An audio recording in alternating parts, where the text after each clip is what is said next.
O presidente da Ucrânia, Volodymyr Zelensky, deve se reunir com o presidente dos Estados Unidos, Donald Trump, em Washington na próxima sexta-feira. A expectativa é que os líderes discutam sobre a defesa aérea da Ucrânia e a capacidade de ataque de longos alcances. O presidente da Ucrânia, Volodymyr Zelensky, ele vai se reunir, como eu disse, com o presidente dos Estados Unidos. Fred, qual que é a expectativa para esse encontro? Olha, foi citado por Donald Trump no discurso lá em Gaza, né, quando ele foi agradecer no parlamento israelense, né, foi se posicionar com relação à troca dos reféns, e ele citou que o próximo passo de Steve Witkoff seria resolver a questão da Ucrânia. Então, as coisas foram acontecendo mais ou menos simultaneamente ali. Na Europa, o Volodymyr Zelensky ele estava tendo uma reunião com a chefe da diplomacia da União Europeia, Kaja Kallas, e ele anunciou essa questão do encontro que ele teria na sexta-feira com Donald Trump. Donald Trump confirmou na coletiva que ele deu no Air Force One, quando ele estava retornando do Oriente Médio, né, de Sharm el-Sheikh, para Washington, e ele adiantou realmente que tem esse interesse e citou até a possibilidade de incluir nas negociações o líder turco Recep Erdogan, né, que tem afinidade com Vladimir Putin, né?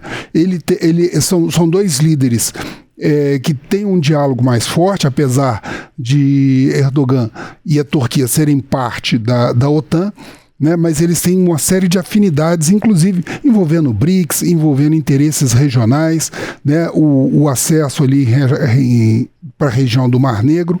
Então, é esse o contexto que ele está para se apresentar. Essa vai ser a terceira reunião dos dois na Casa Branca, né? A primeira foi aquela em fevereiro, desastrosa. Constrangimento, né? Constrangimento total.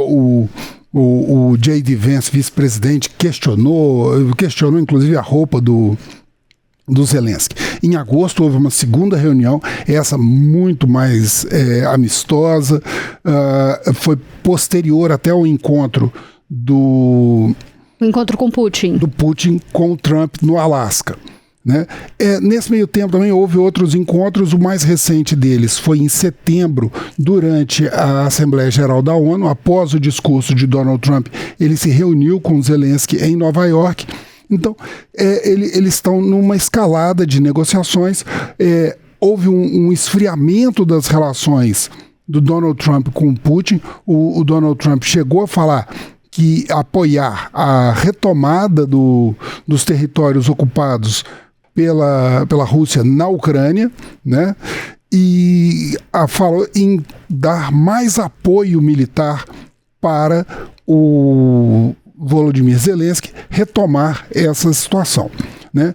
Voltando à questão das negociações de paz, o Kremlin já se posicionou também, né? O porta-voz do Kremlin, o Dmitry Peskov, ele diz que as negociações estão abertas e que ele tem interesse, né, tem muito interesse em prosseguir, né, que haja um acordo de paz. E o Fred, a gente estava conversando mais cedo, né, até fazendo, são situações, né, contextos completamente diferentes, mas a gente vê o presidente americano tentando ali, ele fala que já resolveu 8 guerras, né, determinou o fim dessas 8 guerras, acabou lá a situação Israel e Hamas e agora o foco nessa questão da Ucrânia. É um conflito mais difícil ou difícil tanto quanto foi Israel e Hamas? Se dá pra gente falar o que tá em jogo ali nessa negociação? Não, são dois conflitos dificílimos. O conflito do Oriente Médio é um conflito histórico, a gente nem pode dizer que ele está resolvido, apesar do Donald Trump falar. É a primeira fase, né? É a primeira fase, ainda há muita coisa a ser resolvida ali, há um interesse regional. Do ponto de vista de negociação, Donald Trump tem um trunfo, que é a capacidade dele pressionar o líder israelense Benjamin Netanyahu e ameaçar o uso da força contra o Hamas, né? Isso articulando, inclusive, os seus aliados no Oriente Médio para que pressionasse essas duas forças. O que acontece de diferente na Ucrânia? Ele vai se contrapor a uma grande potência militar, uma potência nuclear, que é a Rússia, né, que tem interesses que considera vitais na Ucrânia, uma vez que ele se sente claramente ameaçado pelo expansionismo da OTAN, que já praticamente cerca a fronteira terrestre da Rússia, a fronteira ocidental terrestre da Rússia, né? E um conflito que acabou levando, inclusive, países historicamente neutros, né, como a Suécia e a Finlândia, para dentro da esfera da OTAN. Então, há um complicador da questão diplomática, há uma resistência de uma potência militar e nuclear muito maior, né? E essa questão agora que ele está tentando contornar, criando um novo foco ali, que é a questão da oferta, né, de mísseis Tomahawk de longo alcance para a Ucrânia, né? A Ucrânia pediu e ele está sinalizando a possibilidade de oferecer esse tipo de míssil que tem um alcance de até 2.500 quilômetros. Para você ter uma ideia, a distância entre Kiev e Moscou são 1.600 quilômetros. É um míssil que já foi usado em outras guerras. Ele ficou muito famoso nas guerras no Oriente Médio, ou a guerra contra o Iraque, a guerra já contra o Afeganistão, os bombardeios contra a Síria.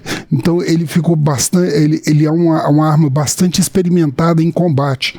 E há uma preocupação do Putin. Tanto é que o ex-presidente russo, Dmitry Medvedev,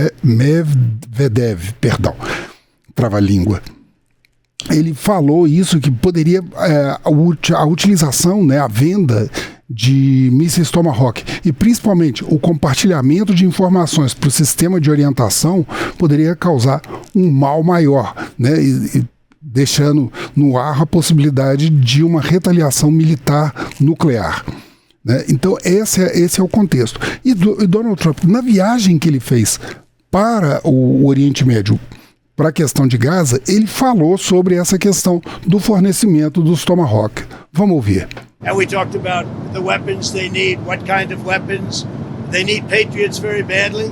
They'd like to have Tomahawks. That's a step up. They'd like to have Tomahawks. We talked about that. And so we'll see. Well, I don't know. I might have to speak to Russia, to be honest with you, about Tomahawks.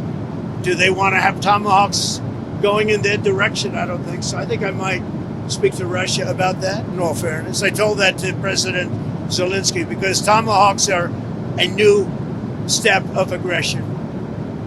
Right? You understand that very well. Are you saying that you will speak to Putin first about Tomahawks? I might talk to him. I might say, look, if this war's not going to get settled, I'm going to send him Tomahawks. I may say that. Já veio a ameaça aí, né? Sim, ele já falou que vai avisar ao Putin, né, até para ele ter uma noção de que essas cartas podem entrar na mesa. E o Putin, ele também está se movimentando. Ele está se movimentando. Ali eles falaram dos Patriot, que são mísseis antiaéreos.